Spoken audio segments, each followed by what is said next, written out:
Cek. Mati ya?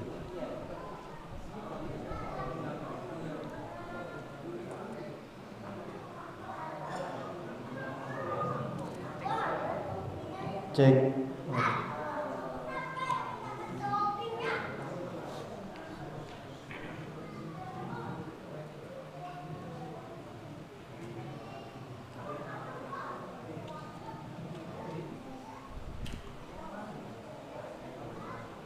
Baik. Bismillahirrahmanirrahim. Assalamualaikum warahmatullahi wabarakatuh. Alhamdulillah. Wassalatu wassalamu ala Rasulillah wa ala alihi wa ashabihi wa man walah.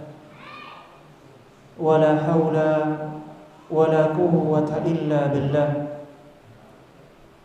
Allahumma anfa'na bima 'allamtana wa 'allimna ma yanfa'una warzuqna 'ilman yanfa'una. Allahumma faqqihna fid din wa 'allimna at-ta'wil waftah lana futuhal 'arifin wa awdah lana tariqas salihin. Allahumma arinal haqqa haqqan warzuqna ittiba'ah wa arinal batila batilan warzuqna ijtinabah. Amin ya rabbal alamin. Alhamdulillah. Ahibbati fillah rahimani wa rahimakumullah. Tak ada kalimat yang pantas untuk diucapkan dan tak ada kata yang layak untuk selalu dihaturkan kecuali kata demi kata dan kalimat demi kalimat yang kita rangkai dan kita bingkai untuk memuji Allah Subhanahu wa ta'ala.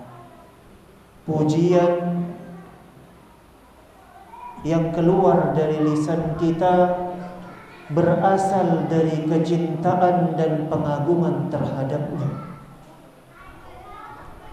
Dan juga kita bersyukur kepada Allah Subhanahu wa ta'ala dengan lisan kita,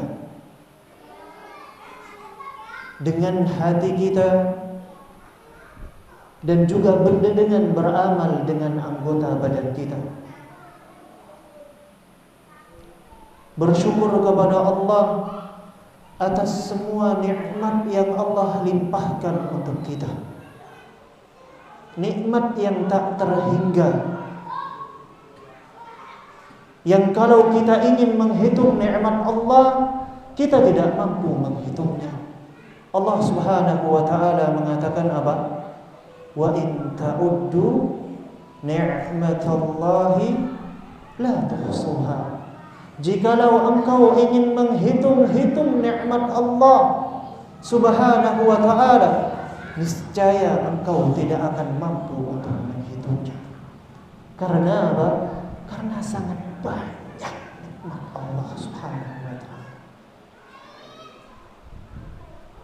Maka selayaknya kita sebagai hambanya yang mengabdi kepadanya untuk senantiasa bersyukur kepada Allah Subhanahu wa ta'ala. Naam. Ahibbati fillah rahimani wa rahimakumullah.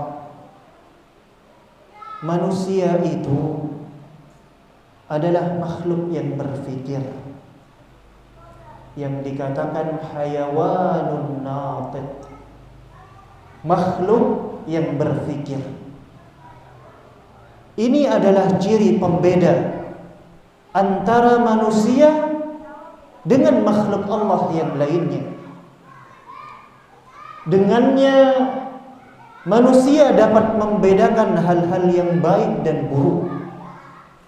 Dan dengannya manusia dapat memilih hal yang bermanfaat baginya dan hal-hal yang mengandung mafsadat bagi dirinya. Akal itu merupakan anugerah Allah Subhanahu wa ta'ala kepada kita. Dan sebab akal kita mendapatkan beban syariat dari Allah Subhanahu wa ta'ala.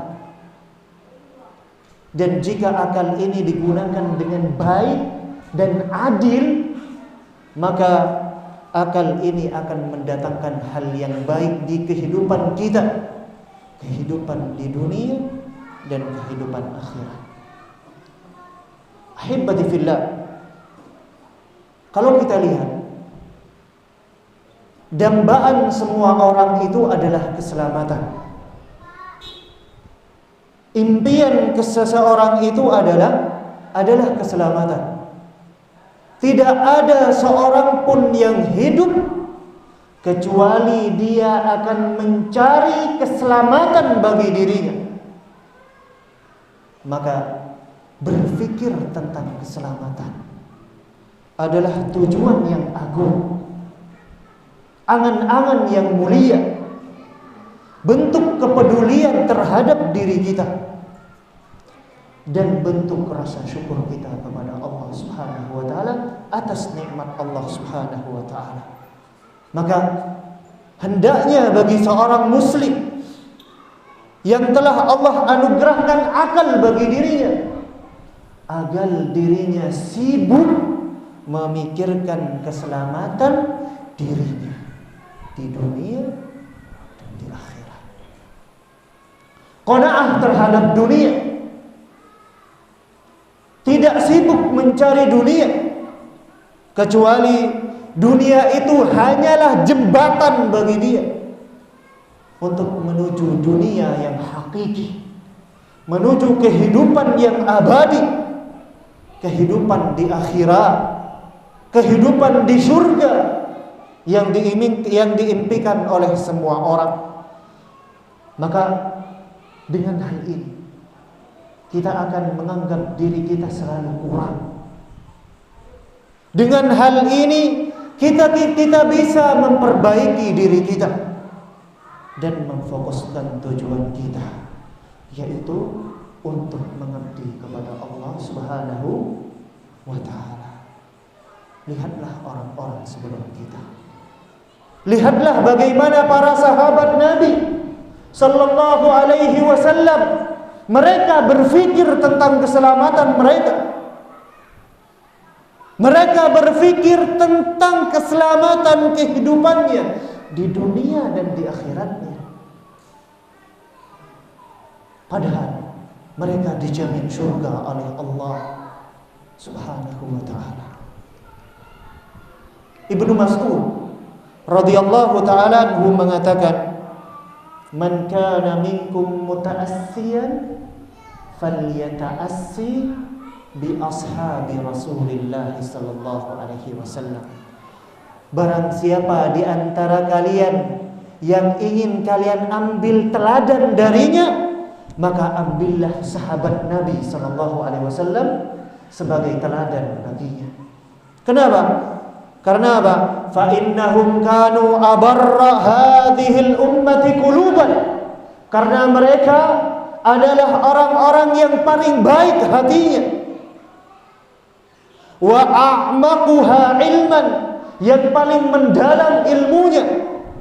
Wa aqalluha taqallufan, yang paling sedikit takallufnya, berlebihan di perkara agamanya. Baik. Wa ahsanuha halan, dan yang paling baik keadaannya. Wa aqwamuha hadiyan, yang paling lurus petunjuknya. Ikhtarahumullahu subhanahu wa ta'ala li suhbati nabiyhi sallallahu alaihi wasallam. Mereka telah dipilih oleh Allah Subhanahu wa ta'ala untuk mendampingi nabinya. Wa iqamati dinihi, dan menegakkan agamanya. Fa'rifu lahum fadlahum, maka kenalilah keutamaan-keutamaan mereka, para sahabat Nabi sallallahu alaihi wasallam. Wattabi'uhum fi atharihim, dan ikutilah mereka, ikuti jejak-jejak mereka, ikuti tauladan-tauladan yang baik dari mereka. Fa innahum kanu 'alal huda, karena mereka di atas petunjuk al-mustaqim, di atas petunjuk di jalan yang lurus, yang Allah Subhanahu wa taala telah ridha kepada mereka dan mereka ridha kepada Allah Subhanahu wa taala. Maka ambillah pelajaran dari sahabat Nabi sallallahu alaihi wasallam. Kita akan sebutkan 3 khalifah pertama setelah Nabi sallallahu alaihi wasallam meninggal dunia. Siapa itu? Khalifah Abu Bakar, Khalifah Umar ibn al-Khattab, dan Utsman ibn Affan radhiyallahu taala anhum ajma'in. Bagaimana mereka memikirkan tentang keselamatan mereka. Dikisahkan di dalam Musnad Imam Ahmad rahimahullahu taala, dikisahkan tentang kisah Utsman ibn Affan radhiyallahu taala anhu. Utsman ibn Affan bercerita tatkala Nabi sallallahu alaihi wasallam meninggal dunia, para sahabat gundah gulana, perih hati mereka, tersayat hati mereka karena kehilangan Nabi sallallahu alaihi wasallam. Dan Utsman bagian dari mereka.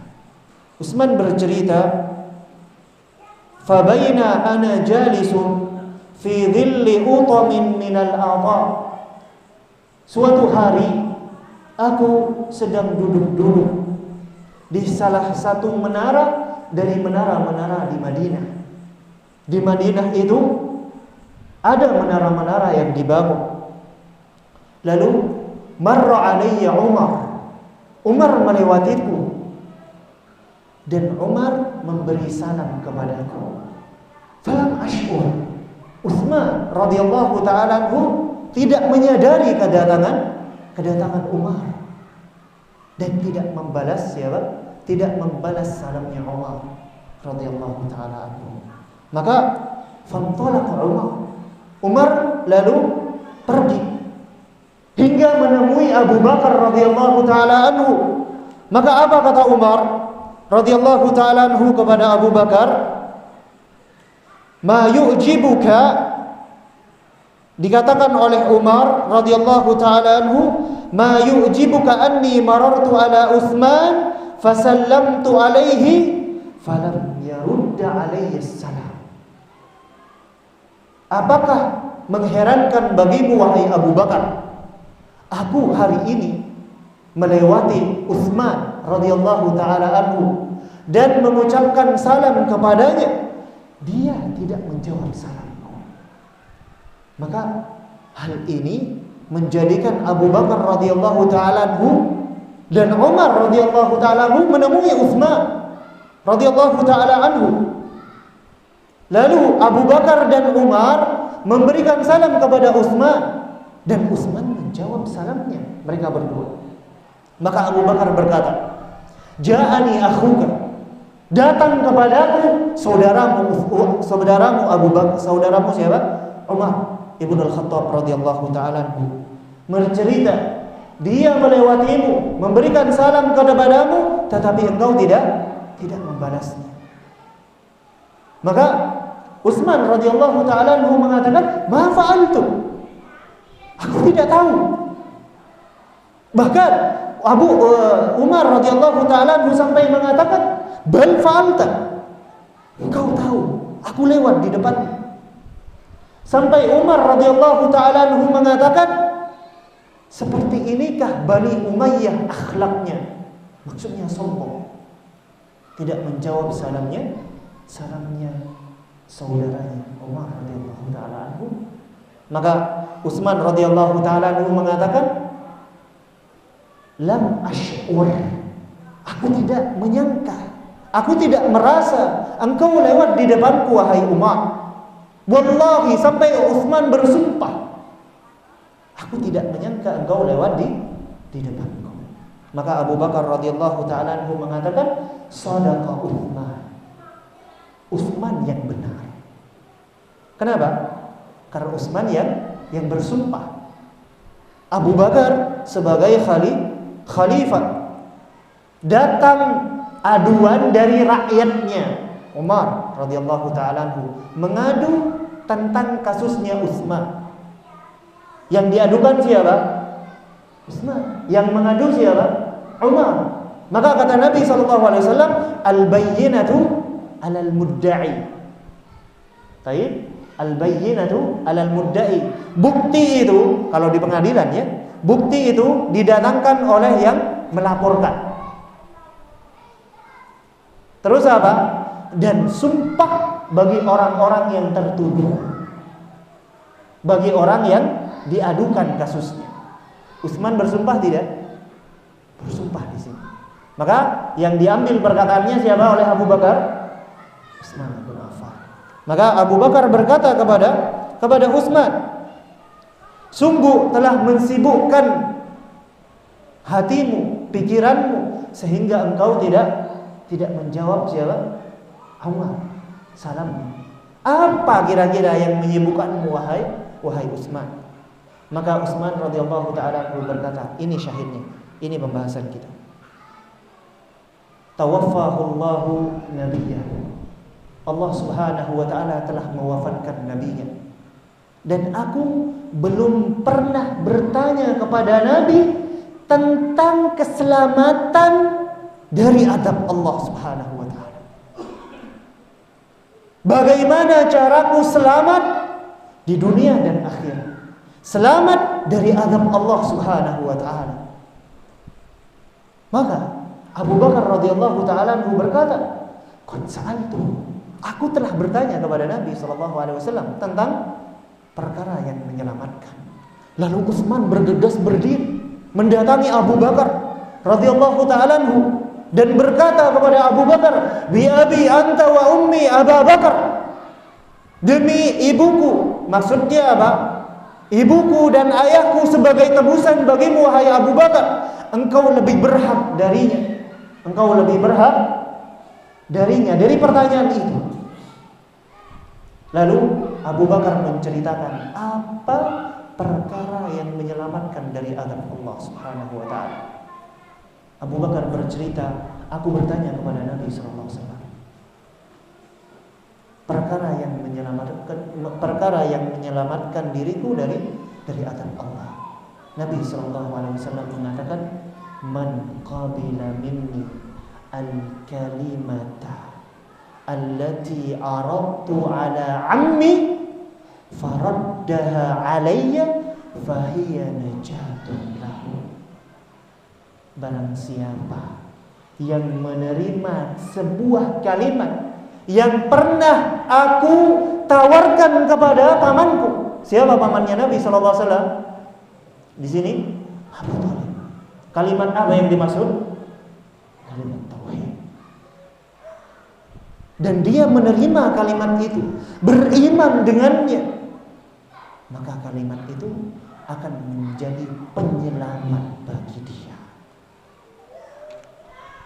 Kalimat itu akan menjadi apa? Penyelamat bagi dia dari azab Allah Subhanahu wa taala. Subhanallah, Abu Bakar, Umar, Utsman yang dijamin surganya oleh Allah Subhanahu wa taala masih berpikir tentang apa? Keselamatan dirinya. Bukankah lebih aula bagi kita, lebih pantas bagi kita berpikir tentang keselamatan diri kita? Benar apa tidak? Abu Bakar radhiyallahu taala manusia terbaik setelah Rasulullah sallallahu alaihi wasallam. Umar setelahnya, Utsman setelahnya, memikirkan keselamatannya dari azab Allah Subhanahu wa taala. Bagaimana dengan kita? Juga pernah dikisahkan Abdullah ibn Rawaha, sahabat Nabi sallallahu alaihi wasallam, pernah dikisahkan beliau di rumahnya bersama istrinya. Fabaka.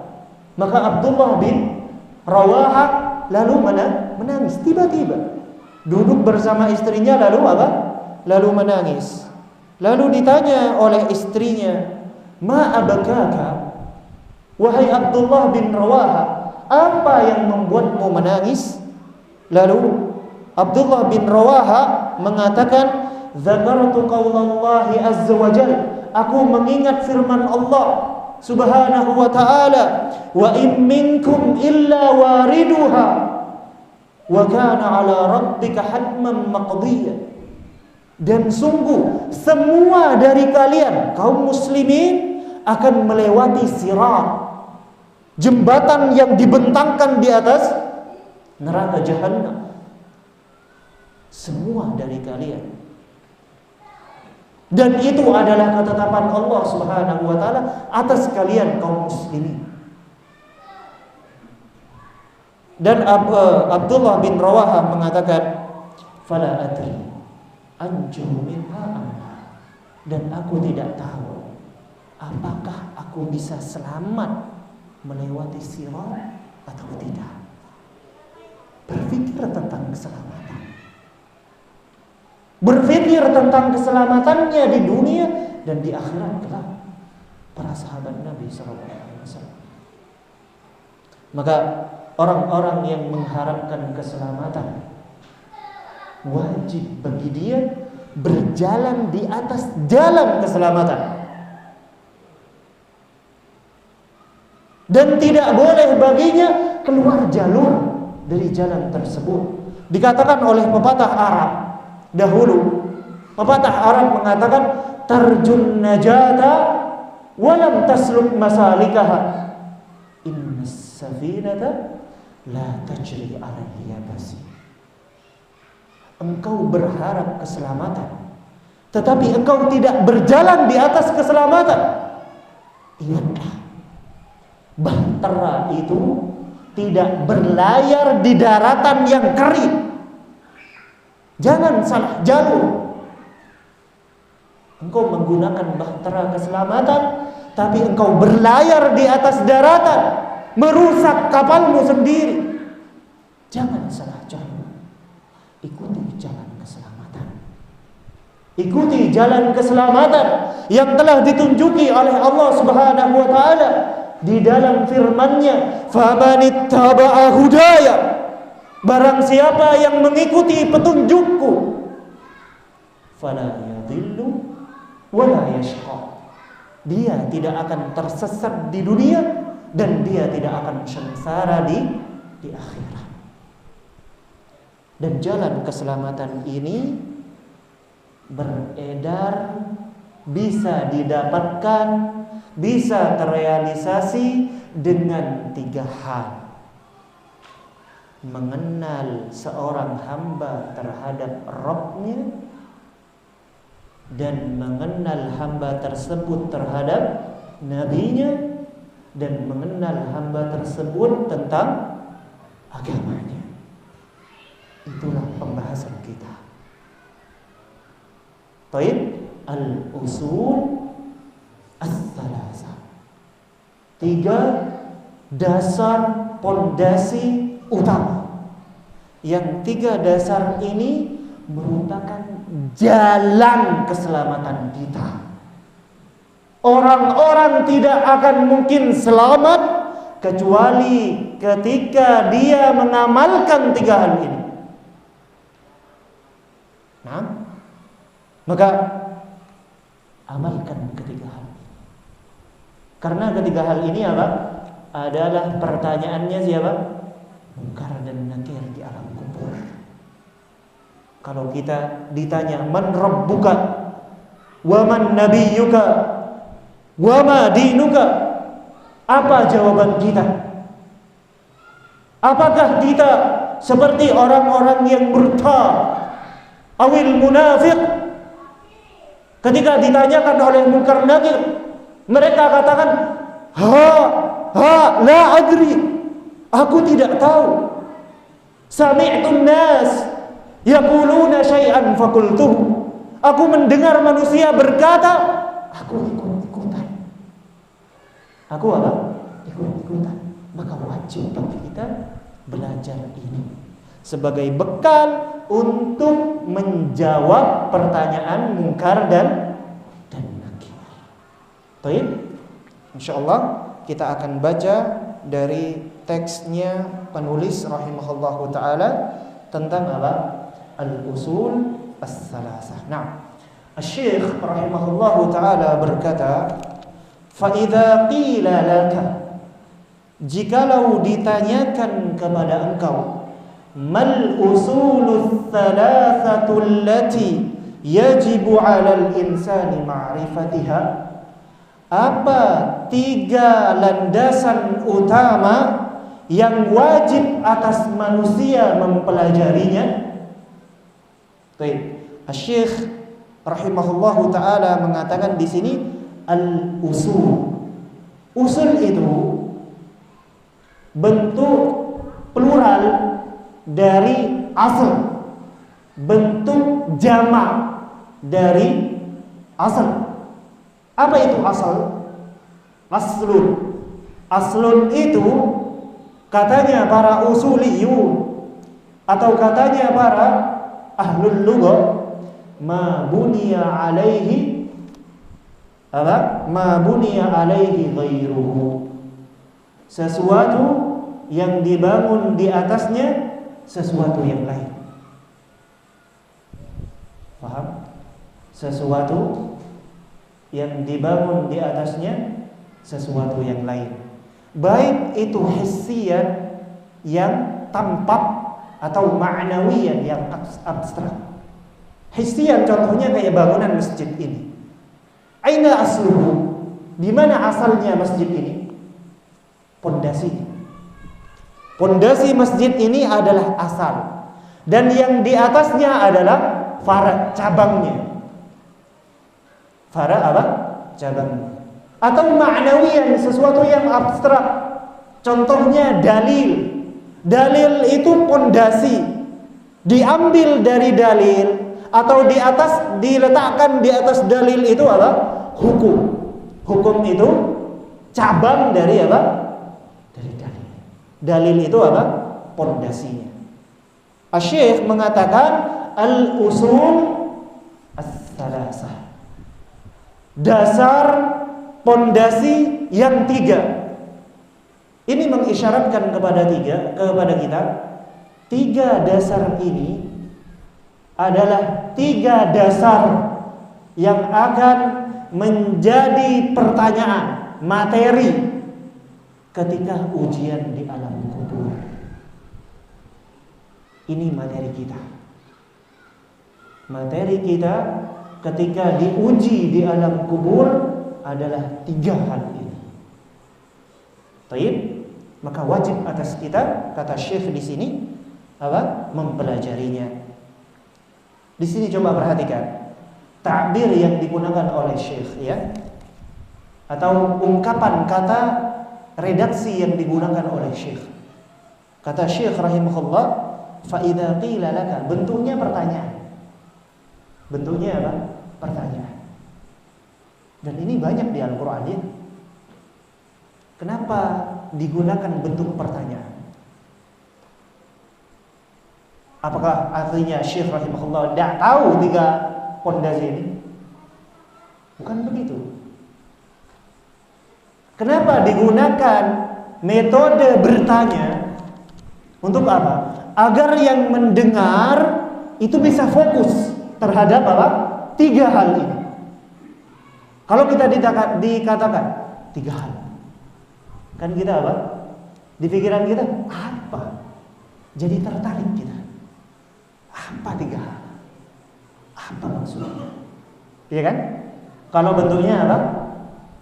Pertanyaan. Dan ini banyak di Al-Quran, ya. Allah katakan Al-Qari'ah. Mal Qari'ah. Wa ma adraka mal Qari'ah. Allah Subhanahu wa taala menggunakan redaksi metode pertanyaan. Al-Qari'ah. Apa itu Al-Qari'ah? Al-Qari'ah itu sesuatu yang bisa membuat hati itu bergetar karena takut, mengguncang hati. Itu namanya apa? Al-Qari'ah. Apa Al-Qari'ah? Sehingga orang-orang yang mendengarkan lebih fokus. Apa Al-Qari'ah yang dimaksud? Banyak pertanyaan-pertanyaan seperti itu di dalam Al-Quran. Dan juga Nabi SAW. Nabi SAW ketika membonceng Mu'adz Ibnu Jabal radhiyallahu ta'ala anhu, apa yang ditanyakan oleh Nabi sallallahu alaihi wasallam kepada Mu'adz? Ya Mu'adz, atadri ma haqqullahi 'alal ibad wa ma haqqul ibadi 'ala Allah? Wahai Mu'adz, apakah engkau tahu haknya Allah atas hamba dan haknya hamba atas Allah? Mu'adz tak tahu, lebih fokus dia. Apa ya? Fokus. Dengarkan apa? Pernyataan itu. Itu apa? Metode Al-Quran. Dan itu metode berdakwah. Contoh kalau kayak gini. Contoh ya, sebutkan pembatal puasa. Pembatal puasa, contoh. Ini banyak macamnya nanti karena ini masalah fikih. Pembatal puasa ada 9 hal. Kita kan lebih fokus. Apa 9 hal? Kan iya kan? Kalau digunakan redaksi apa? Pertanyaan seperti ini. Makanya Asy-Syaikh rahimahullah menggunakan metode ini agar kita fokus. Ayo fokus ke sini. Dengarkan 3 hal ini. Karena 3 hal ini adalah perkara yang sangat agung, pembahasan yang sangat besar di dalam agama kita. Nah, yang wajib atas kita mengetahui 3 perkara ini. Faqul, maka katakan kepada dia, ma'rifatul 'abdi rabbahu. Hal yang pertama adalah apa? Pengetahuan hamba tentang Rabb-nya. Pengetahuan hamba tentang apa? Rabb-nya. Apa itu ma'rifah? Ma'rifah itu pengetahuan kita, pengetahuan secara hakikat. Itu namanya ma'rifah. Jangan diterjemahkan ke yang lain ya. Kita tidak bahas kelompok-kelompok di dalam Islam. Baik, ma'rifah artinya pengetahuan kita terhadap sesuatu, pengetahuan yang hakiki. Bukan cuma sekedar teori. Api itu panas. Itu ma'rifah. Kalau tidak percaya ya coba aja. Tangannya diginikan, panas enggak? Panas. Itu artinya hakikat. Syekh ingin detail ya. Bahasanya Syekh itu detail. Syekh rahimahullahu ta'ala ingin dari kita itu pengetahuan kita terhadap Allah itu yang benar, yang hakiki, yang bisa mengantarkan kita kepada syurga Allah Subhanahu wa taala. Itu apa? Ma'rifatul 'abdi rabbahu. Dan pengetahuan seorang hamba tentang Rabb-nya itu bisa terrealisasikan dengan apa? Cuma dengan satu cara. Ingat saja satu cara. Apa itu? Meneliti, menganalisa ayat-ayat Allah Subhanahu wa taala. Baik. Cara kita mengenal Allah Subhanahu wa taala dengan apa? Meneliti dan menganalisa ayat-ayat Allah Subhanahu wa taala. Dan ayat Allah itu ada 2 macam kan ya? Baik. Ayat kauniyah dan ayat syar'iyyah. Ayat kauniyah itu ayat tanda, ayat itu artinya apa? Alamah. Tanda kebesaran Allah yang ada di alam semesta. Kita mengenal ciptaan Allah, maka kita akan mengenal yang menciptakannya. Semakin dalam pengetahuan kita tentang ciptaan Allah, maka akan semakin dalam pula pengetahuan kita terhadap Allah Subhanahu wa ta'ala. Baik. Faham ini? Karena Allah Subhanahu wa ta'ala banyak di Al-Quran menjelaskan tentang tanda-tanda Allah di muka bumi ini. Wa fil ardi ayatun lil muqinin. Coba kalian lihat di atas bumi, banyak tanda-tanda kebesaran Allah Subhanahu wa taala bagi orang-orang yang yakin. Bagi orang-orang yang yakin. Apa contohnya? Banyak ya yang bisa kita lihat. Coba kita lihat gunung. Gunung itu disebutkan apa? Pasak bumi. Kalau gunung itu dicabut, bergetar bumi. Dulu kalau kita belajar, kalau yang zaman-zaman old ya, zaman-zaman dulu, kita belajar bumi itu apa? Gunung itu apa? Yang disebut gunung itu yang di atas permukaan. Yang di dalam tanah itu tidak ada. Hanya tanah begitu saja. Tetapi seiring dengan perkembangan ilmu pengetahuan, ternyata disebutkan gunung yang ada di dalamnya, di dalam tanah itu bahkan lebih besar daripada yang atas permukaan. Seperti pasak. Seperti pasak. Ini mukjizat Al-Quran. Kalau kita lihat, bagaimana seandainya Allah cabut gunung, kemana manusia? Kemana manusia? Bukankah benar firman Allah Subhanahu wa taala, "Yauma yakunun nas kal farashil mabthus." Di hari kiamat itu manusia seperti angai-angai yang bertebaran, atau seperti belalang-belalang. Kalau antum tahu belalang yang berkumpul, antum taruh sesuatu di sana, bertebaran belalang itu. Seperti itu manusia. Karena pasaknya dibuka oleh Allah Subhanahu wa taala. Bergetar bumi. Baik. Allah meratakan bumi ini semuanya. Dan kita tidak bahas apakah bumi datar atau bulat. Itu bukan pembahasan kita. Baik, yang disebutkan di Al-Quran, Allah Subhanahu wa taala meratakan bumi ini dalam pandangan kita. Dalam pandangan kita. Kita lihat bumi ini datar. Bumi ini datar yang ada di hadapan kita.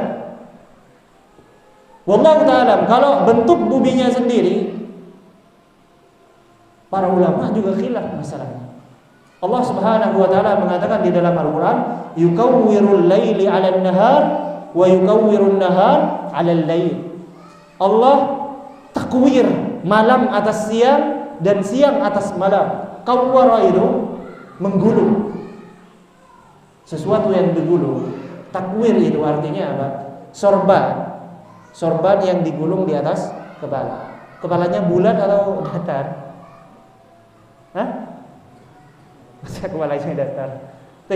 Kalau bentuk bumi secara keseluruhan, ada sebagian pendapat yang menyebutkan, bahkan sebagian menyebutkan ijma ya, bumi itu bentuknya mustadirah, bulat. Tetapi yang dimaksud datar itu di hadapan kita, tanah ini Allah datarkan. Allah datarkan. Agar apa? Agar kita bisa berjalan, agar bisa kita buat bangunan. Coba kalau buminya bentuknya kotak. Ini tanah ini bentuknya kotak atau segitiga, atau bentuk miring segini ya tanahnya. Ada yang buat rumah. Buat maslahat kita. Untuk apa? Untuk maslahat kita. Banyak tanda-tanda Allah Subhanahu wa taala di atas bumi Allah Subhanahu wa taala. Dan Allah mengatakan, "Wa fi anfusikum." Coba kalian lihat diri kalian. Analisa diri kalian. Afala tubsirun? Kenapa kalian tidak analisa diri kalian? Kenapa kalian tidak melihat diri kalian? Subhanallah. Pembuluh darah kita.